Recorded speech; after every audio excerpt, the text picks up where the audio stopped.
All right, we are up to the very last of the 12 episodes I've been doing, the little mini masterclasses on the podcast to coincide with the 12 masterclasses I'm giving in the year 2024. If you're interested in registering for those masterclasses, they are 2.5 hours or more in length, and you can register from the link in the description below. So today, for the last class, we're talking about getting yourself off the truck.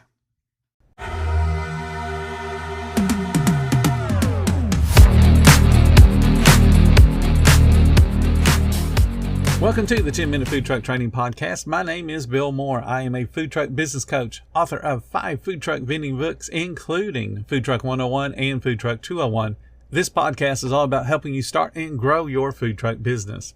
Table Needs welcomes you to listen in as Christian and Tracy, co-owners of Restless Coffee, spill the beans on their debut year in the food truck scene, uncover the secrets behind their secret menu, how they continually provide stellar customer service, and why building a strong community following is so important. Click the link in the episode description to watch the video for free.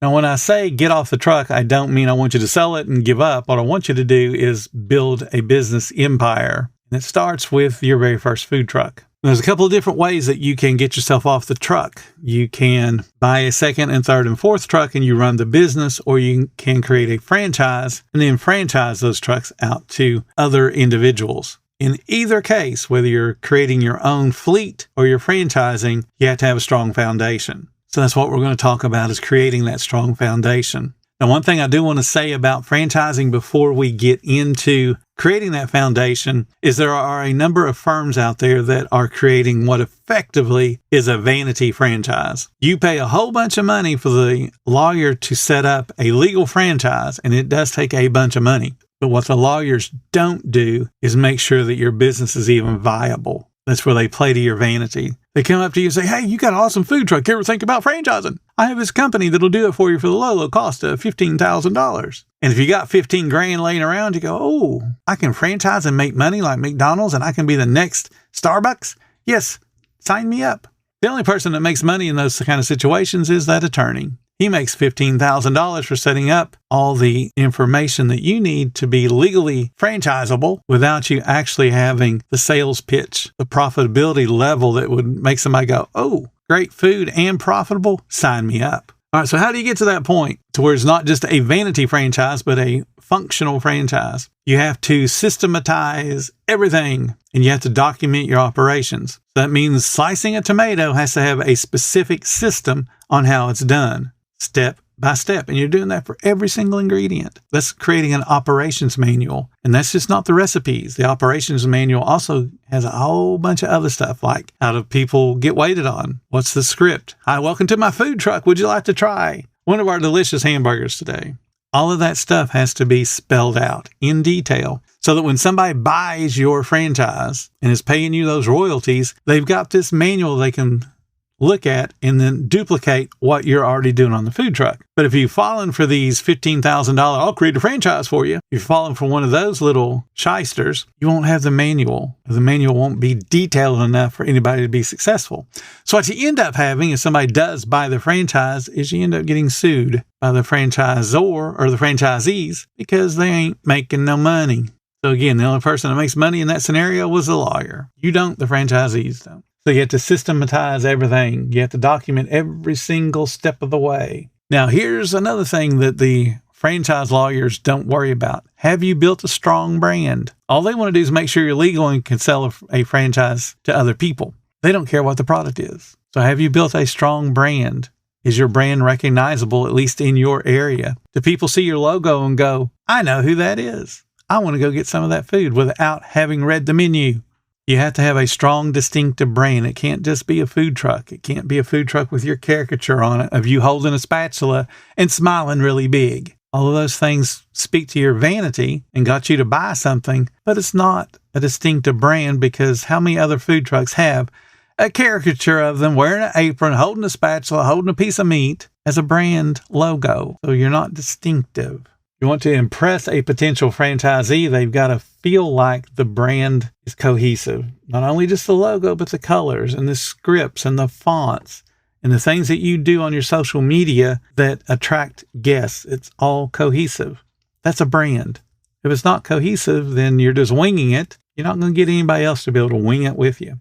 You have to have systems in place to ensure consistency and quality in the food that you deliver. So you're going to focus on those things at the food truck level, but all of that has to be, again, written out and systematized and explained so that somebody else, when they buy this information, can duplicate it. So not only you're saying this is how you slice a tomato, and this is a piece of equipment that you use to slice the tomato, but the tomatoes need to be, the 5x6 tomatoes or the beefsteak tomatoes or the Roma tomatoes. It's got to be that detailed. Each slice needs to be so many inches in circumference to cover a burger. There has to be 4 pickles. There has to be 1 ounce of sliced and diced onions. Those details have to be explained and then focused on. And then on the other side, followed up on. There's a system to follow up. Burger King has mystery shoppers that come through and order, I would like 1 Whopper meal, please, with a Coke. And that's what they order. They can't order anything else. And then they're going to weigh that Whopper, and it should weigh a certain number of ounces. Then they're going to take it apart while they're sitting in the car. Does it have 4 pickles? Are they spaced out evenly? Does it have 4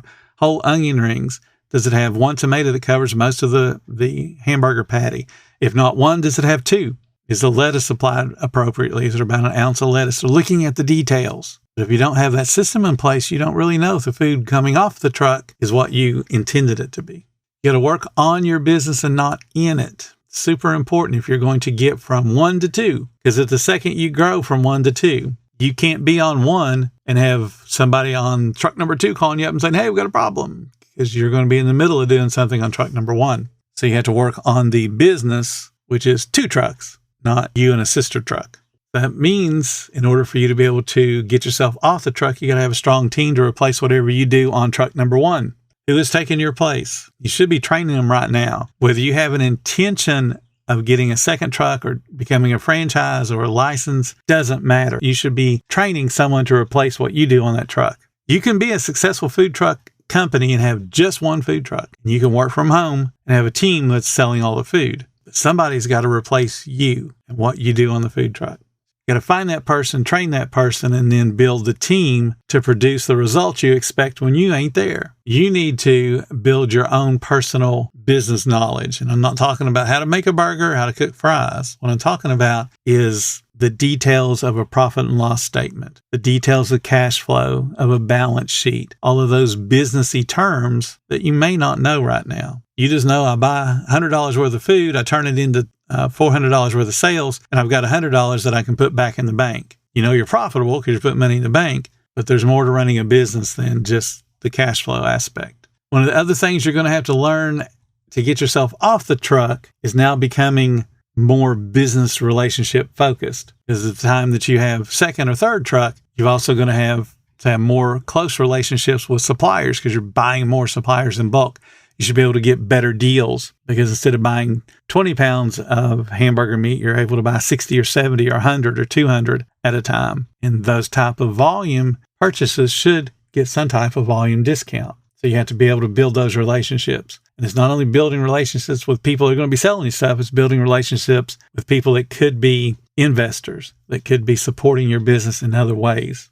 So you got to become a little bit more of a people person, not to be able to sell them a burger, but to be able for them to invest in your business. So you can turn your truck into a thriving franchise. You can license it. You can just have a fleet, 4, 5, 10, 20 trucks. It can be all yours, and you never worry about having that individual franchisee out there. Whichever direction you want to go, you can do. But it starts with you creating a tight system within your food truck. The things that I talk about to get yourself off the truck, you need 4 things. You need standards, policies, procedures, and systems.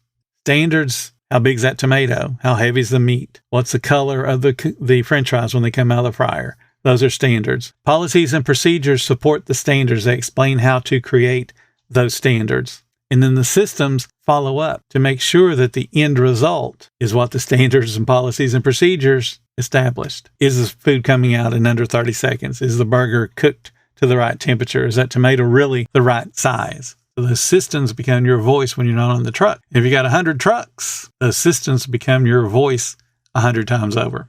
So that's it. That's all 12 of the masterclasses. If you want to participate in them, just click on the link in the description and follow it and sign up for the classes. Our goal is to help you have the best 2024 possible. And my ultimate goal is for you to have a real business and not just an expensive hobby.